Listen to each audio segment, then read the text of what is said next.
Hi, this is Ashley Taylor, and this is my portfolio for ITP 3354 English to ASL.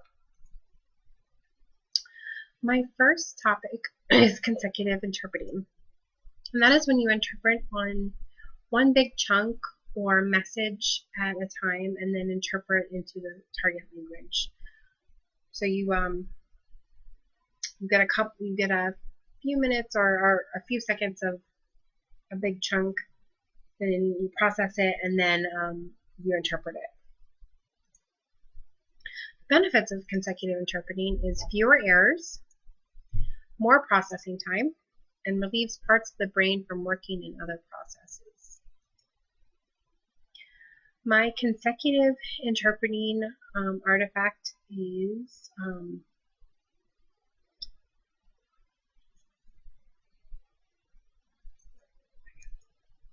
is the big cats, and we did some consecutive we did the consecutive interpreting for it. So here's just a few seconds of it so you can see the process. I chose this because we did work in partners with this, and from the first time to the second time I noticed a big improvement. One, I actually did it consecutively, and I really noticed how many errors I had when I did it simultaneously.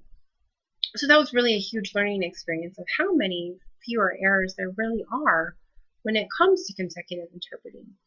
So this is just a short few seconds to get the idea of this video.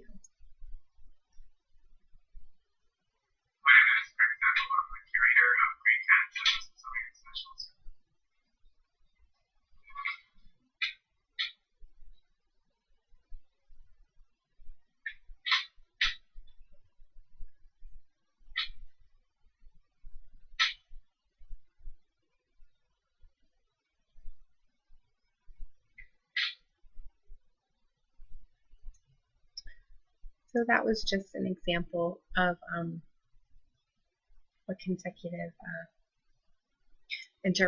interpreting looks like, and that was the artifact I chose because I thought I did a really good job comparing the two, and you're able to really pause, process that little chunk, and then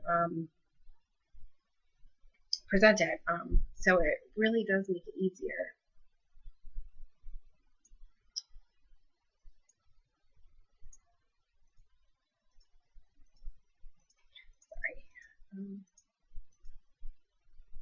The next one is memory. And there's two types of memory. There's short-term memory, and that is when you're holding the information just for a few seconds and then it goes. Long-term memory is when you're actually storing the information for a longer period of time.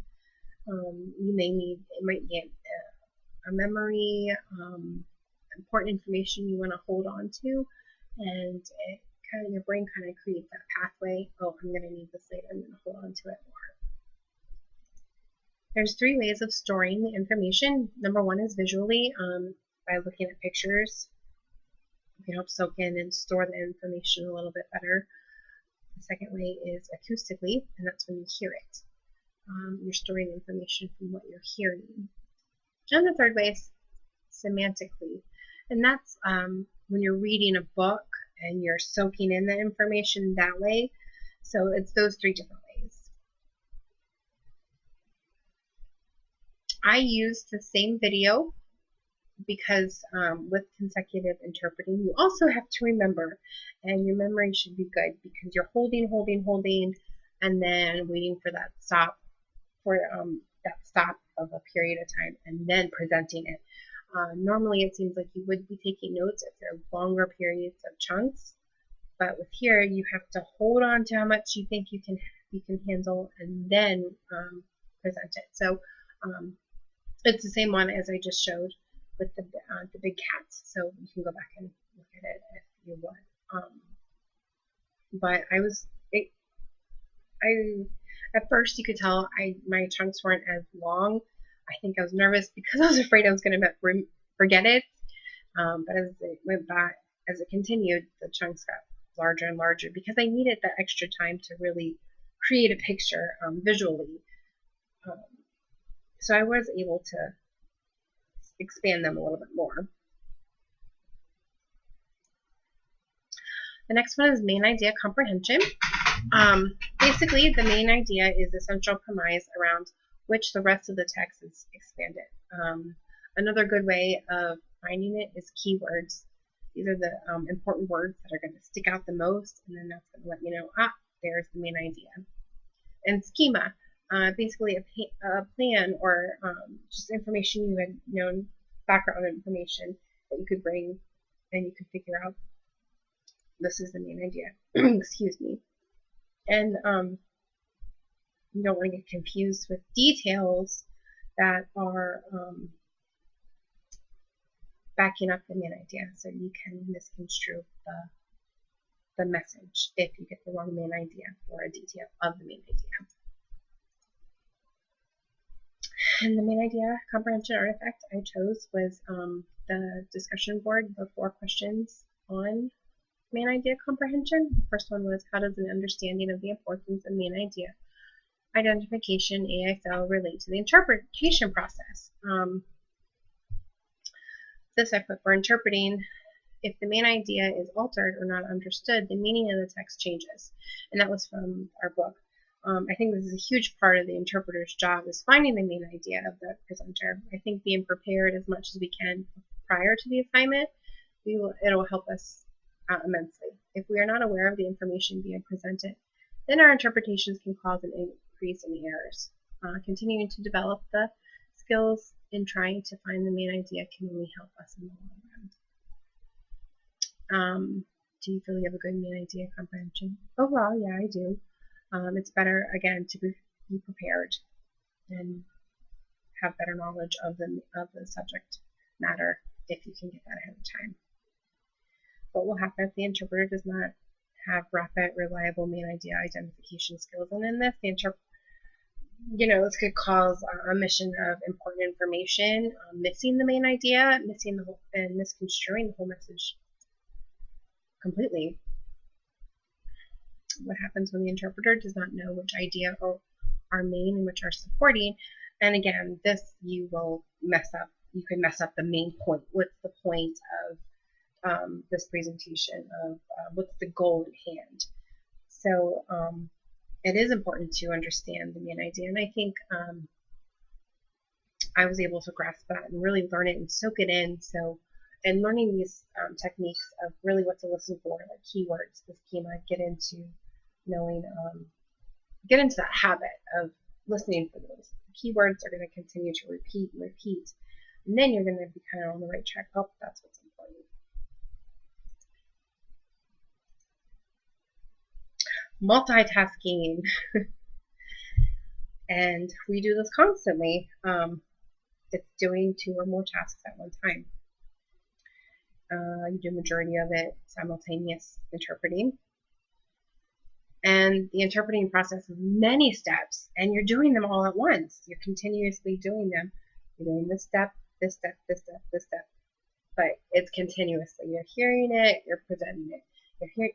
And as you're presenting it, you're still trying to get the message, change it into the target language, and then presenting it. So we do a lot of multitasking in our profession. And the artifact I chose was the final. So I'm just going to give you a few seconds of it.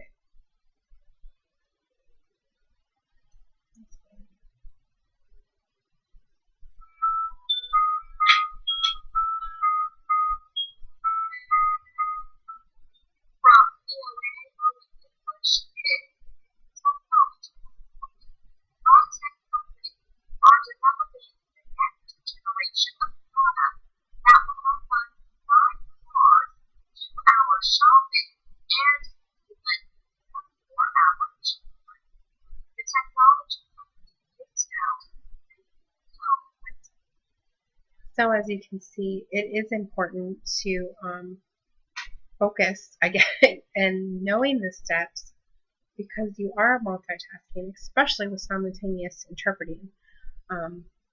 So it's important to really know your steps, be able to evenly multitask in the correct way. The last one is paraphrasing. There was 3 different important parts to the paraphrasing. There's elocutionary force, and this indicates whether it functions as a statement, a command, or a question. Ambiguity is the linguistic feature that can create uncertainty in the mind of the person receiving the message. And unpacking prepositions. Within each word, it is possible to find more than one concept. And there are also techniques for paraphrasing. You can substitute one word in with a different synonym. Say you're like, oh, I know that sign, I can't think of the word though. Well, come up with a different synonym, and then maybe that will track you back into the right sign. Reverse the clause with the sentence. Now you have to make sure you can do that without misconstruing the message, and you're able to change up the order of it, and it would still have the same meaning. Paraphrase utterance into a more general form than the original sentence, and still not skew the meaning. This was my paraphrasing artifact. Paraphrasing is an important part to the interpreting process. Paraphrasing involves the conversion of a message expressed in given language into an equivalent message in the same language, but worded differently. ASL and English are two different languages and are both set up differently, so when you receive a big chunk and are able to paraphrase it and still keep the same meaning, it makes the interpretation smoother. Lag time is essential to paraphrase because you need to know the full meaning for the whole chunk before you can paraphrase it into the original meaning. There are three different techniques on how to paraphrase, and they were substitute one sign at a time in the original sentence by finding synonyms, reversing the clauses within the sentence and paraphrase the utterance into a more general form than the original sentence and still not skew the meaning.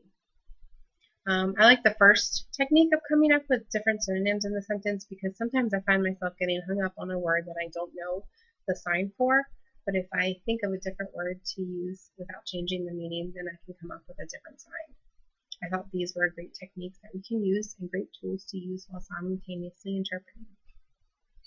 So I just felt this information that I learned is very beneficial to the interpreting process because there's going to be times, I'm really behind. How can I catch up? By paraphrasing without misconstruing the meaning. And I think that's really important. The important part is we don't want to get off the point, or we don't want to get off the meaning of it. We want to stay focused on that. But if we need to omit some information, how can we summarize it? Here's my references, and that's everything. I hope you enjoy my portfolio. Thank you. Bye.